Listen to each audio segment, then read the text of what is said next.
Assalamualaikum warahmatullahi wabarakatuh. Kali ini kita akan membahas tentang kelanjutan dari pertanyaan anak kemarin, yaitu siapa yang dinamakan orang kaya. Kalau kemarin kita sudah membahas panjang lebar tentang orang kaya adalah orang yang mau berbagi dengan orang lain, maka kali ini kita akan membahas lagi tentang topik yang lain. Jadi siapa orang yang kaya itu? Orang yang kaya selanjutnya adalah orang yang memperoleh hartanya dengan cara yang baik dan halal tentunya. Karena banyak sekali orang yang mendapatkan harta yang banyak, tapi sumbernya itu tidak difikirkan apakah itu sumbernya baik atau sumbernya tidak baik. Kadang diterobos saja, yang penting punya harta yang banyak. Dan parahnya lagi, orang-orang sekarang banyak sekali yang hanya melihat orang itu, orang itu kaya karena punya harta yang banyak, punya rumah yang besar, punya mobil yang mewah. Tapi mereka tidak menyadari bahwa apakah harta tersebut diperoleh dengan cara yang baik, dengan cara yang halal atau tidak. Karena banyak sekali tentunya orang yang kaya, seperti yang ada di banyak berita di televisi, ada orang yang kekayaannya banyak sekali tapi diperoleh dari mencuri. Itu kan tidak, namanya bukan kaya namanya. Terus kemudian dari hasil korupsi, itu juga bukan kaya namanya. Terus kemudian dari hasil menipu, itu juga bukan kaya. Kita juga bisa menyisipkan beberapa kisah. Contohnya, suatu ketika Rasulullah itu pernah mendapati seorang yang berjualan kurma di sekitar Madinah.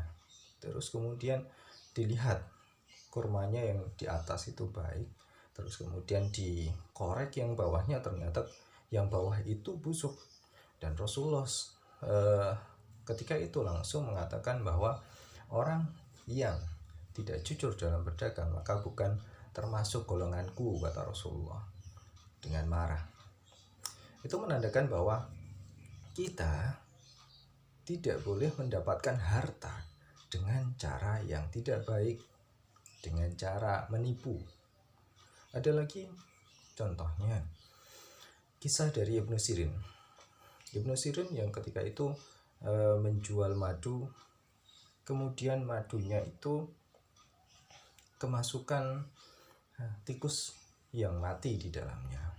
Kemudian Ibnu Sirin membuang seluruhnya, padahal ketika itu madunya itu adalah madu yang terbaik dan jumlahnya juga masih banyak.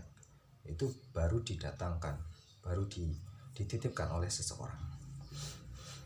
Nah, ketika Ibnu Sirin ditanya, kenapa dibuang semuanya madu tersebut, kenapa nggak diambil sedikit saja, terus kemudian yang ada tikusnya itu aja yang diambil, terus kemudian yang lainnya dijual. Ibnu Sirin cuma mengatakan,